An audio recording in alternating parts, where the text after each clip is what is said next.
There are folks who live on the fringes, and I don't mean that in terms of sort of socio-political fringes or socio-cultural fringes, but they legitimately live places where you can't get to.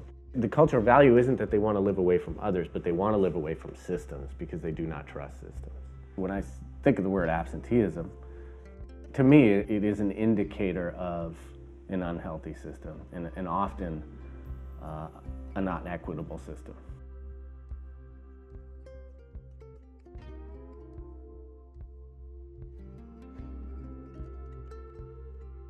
But if we think about why rural areas like ours have high rates of absenteeism, I look at the inability to separate, their experiences with the community as a whole, their experiences with education intergenerationally and familially, and their lack of trust of systems.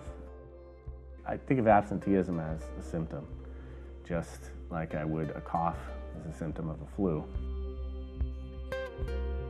The dirty little secret about rural America and in Paradise, there's the concept of the exclusionary practices that schools, well-intentioned, I'm sure, practiced, that led to kids dropping out and not returning.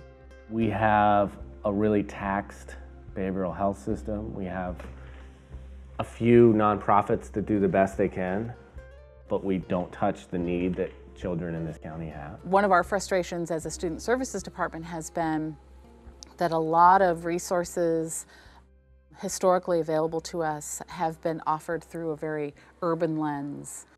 Through the rural lens, we know that we really have to provide access as opposed to the other way around. Instead of saying, here's the service, come and get it, we have to say, here's the service, how can we get it to you?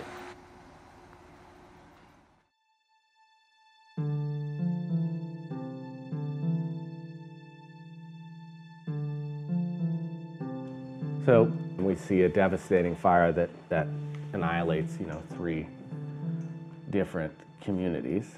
We know that we were already hurting for, school-based interventions for mental health. We were already hurting for how do we deal with high rates of suspension and expulsion? How do we deal with absenteeism?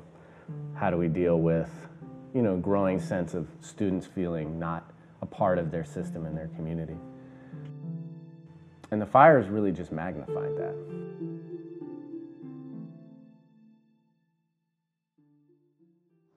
Both my parents were on drugs, so then my dad would go to jail for theft.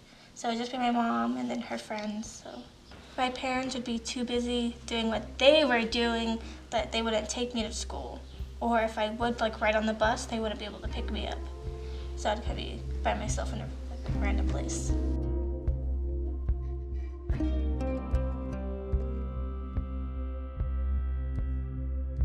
At the beginning, I didn't know all the complications that Kaylee was going through.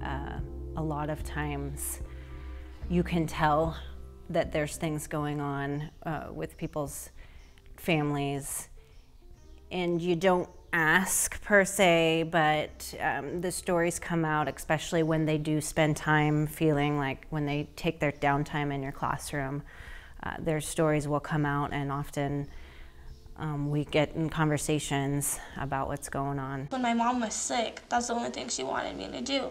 She made me promise her I would graduate. And so that's why I pushed so hard, because I felt if I graduate, I'm making my mom proud. My sister got pregnant at 16. She dropped out, take care of her family, so did my other sister.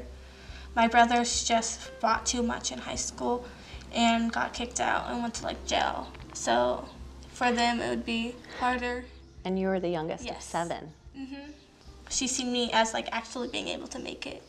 My niece had her children at a young age, so while she was trying to finish school, I would stay home from school on the day she had school to watch her kids. When dealing with chronically absent students, it feels a little impossible to know how to move forward with that student. Sometimes I'd miss more than a couple days a week. Other days I'd go for a week. So it's just dependent on what my family needed.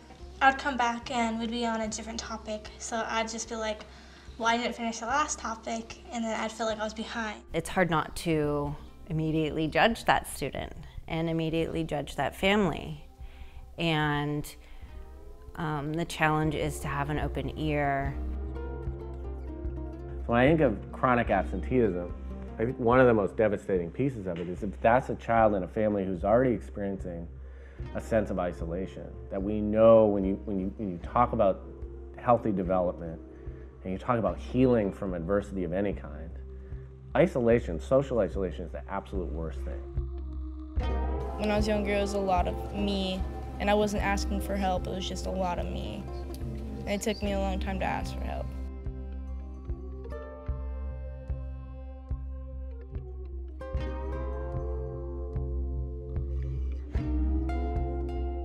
There'll be times I miss the bus and I'll like run frantically like door to door in Sterling. I'll be like, "Can you take me to school? Are you making it down the hill?" Yeah, it was really hard, but I really wanted to go. There's a lot of things that go on in our family, but I seem to prevail it a lot. I don't know, I guess I just watch and learn. That's my thing, is to watch and learn, and to follow the right path until I see otherwise. Kaylee's not an aberration. There are a lot of parents that aren't taking care of their children. I have probably about 3 to 5 students every year that I have under my wing with very similar situations. The zero tolerance policies of the last 20, 25, almost 30 years did its level best to push students out of the system.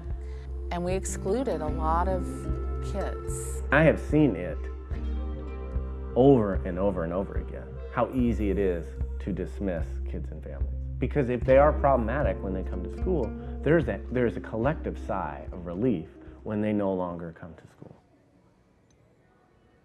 Our next work, is to make sure that those students see access to higher education and great jobs available to them, and also having a voice at the table. Students, the youth voice, families, really reaching out to all different families to bring them together to talk about the future of Paradise.